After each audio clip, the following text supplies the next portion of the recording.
Hello guys, welcome back to El Merengue Culé. I hope you're having a fantastic day, but let's get straight into the Getafe versus Barcelona game. And first of all, no, I'm not a Real Madrid fan. I just lost a bet to my brother during El Clásico, so I have to wear a Madrid jersey for the rest of the week. However, let's get straight into this final, because that's pretty much what it is. The next 8 games for Barcelona in La Liga are basically finals. If we win out, we win the league. The league is in our hands. Not about time, because well, it was that before El Clásico, but the opportunity is gifted back to us. Let's not ruin it again. So the first things first, this game is an absolute win.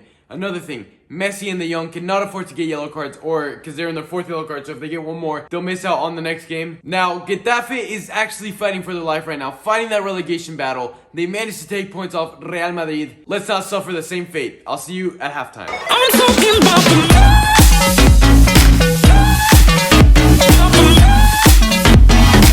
Alright guys, so that is the end of the first half, and man, what a crazy half we've had. 4 goals, every single one of them crazy in their own manner. So let's get to it. You know, of the 3rd minute, right away we see Messi hit the crossbar, and oh, what a goal that would have been. What a goal that would have been. And then just 5 minutes later, Messi does what he does best. Beautiful pass from Busquets, and then Messi puts away the one-on-one. They try to bring him down, he held his balance, and just beautiful finish. From there, however, on the kickoff, Barcelona did fall asleep for the first minute, and Getafe actually gets an attack.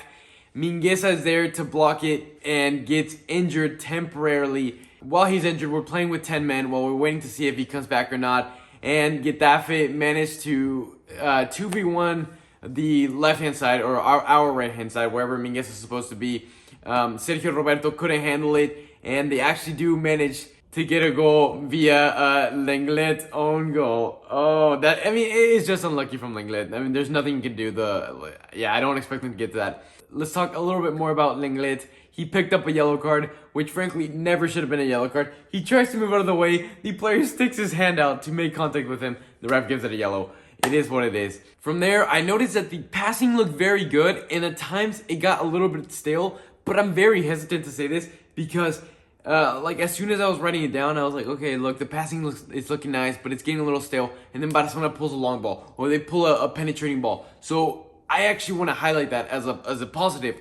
The passing is kind of mesmerizing. At times puts them to sleep. At times keeps them on the edge. And then we penetrate with a pass, or whether it be De Jong making a run from the midfield. It is looking very good. The passing is great. The movement is great. I'm really liking the way we're playing. I think we're getting back onto a high note, especially after winning that Copa del Rey. We have a lot of confidence in us. From there, however, Getafe found a really good defensive form in which they just kind of sat into his little break. We were getting opportunities, but we weren't actually putting them away. They were kind of like half chances until a mistake from Pedri leads to Getafe getting the ball back, and in a miscommunication between the goalkeeper and the center back, the center back passes it back to the goalkeeper coming out to collect the ball, and the ball rolls into the back of the net. How unlucky, but we'll take it. And I think mentally, this own goal killed Getafe. I mean, they just didn't look like the same team. They weren't working as hard to keep that defensive block in shape. They were a little bit more spread out,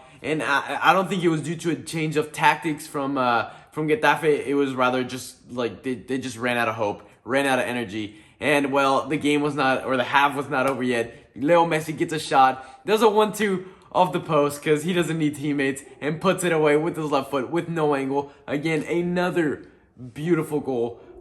So I think that puts Messi at 25 goals.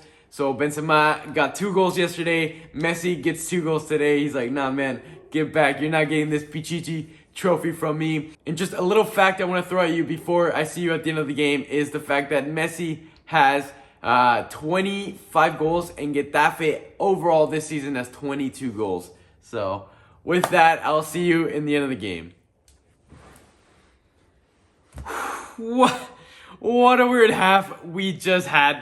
Where do I even begin? A 7-goal thriller of a whole game. But it was a very interesting half, and right away you get the sensations starting off the second half that Ronald Koeman tried to pull the same or similar tactics that Zidane did for Real Madrid's previous game, in which, you did your work in the first half. The second half, just cruise it off. Don't add extra miles onto the players. End it out. Don't risk injuries. just foresee the future of the season. And, you know, the first 20, 30 minutes of the half, that's exactly what happened. It was looking good. Getafe looked just dead, out of the game. And then, I don't know where, I think it was Kubo. There's a great bit of action, crosses the ball, and Araujo steps on the Getafe forward, and it's given the penalty, and the penalty is converted. And right away, Getafe, I don't know, we're just got so much energy, and it made the half hell. It was tough. It was tough. It had me on the edge of my seat. And oh my God, if you saw the face of Ronald Koeman towards Mingueza, that's that's some scary business right there. That's not something you want to see. And then Getafe implemented the high pressure, and we looked honestly a bit lost. We looked out of legs. We looked like Getafe, who had a lot of youngsters playing into the team, a lot of players from their B team, I guess, just filled with energy, and it caused us so much trouble. So that's something we have to watch out for in the future games to come. Careful when teams bring on the super subs, because we're getting to the point of the season where our legs are pretty worn out, and if we're not smart about the substitutions we make, that's something teams can do to take advantage of us. If they bring on young players, be careful.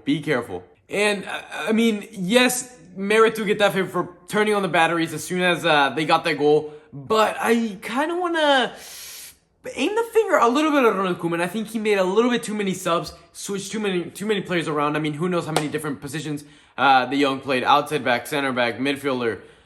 He just played too many roles, and he swapped up the team too much, and it threw off our balance. It really did, and it was hard for us to get back into balance.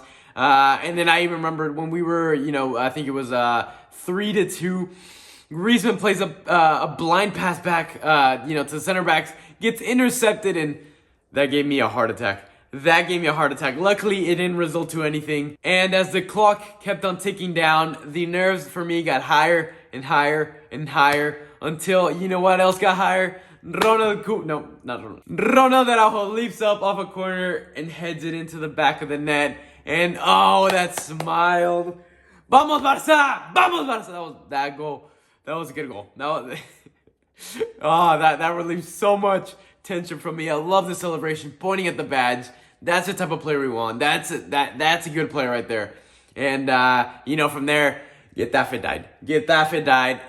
Griezmann does some acrobatics, gets brought down, gets a penalty, and converts it. But for me, Griezmann did a fantastic job off the ball this game, like he's done the whole season. Off the ball, works super hard, wins balls back, does 1-2s, whatnot. Great off the ball movement.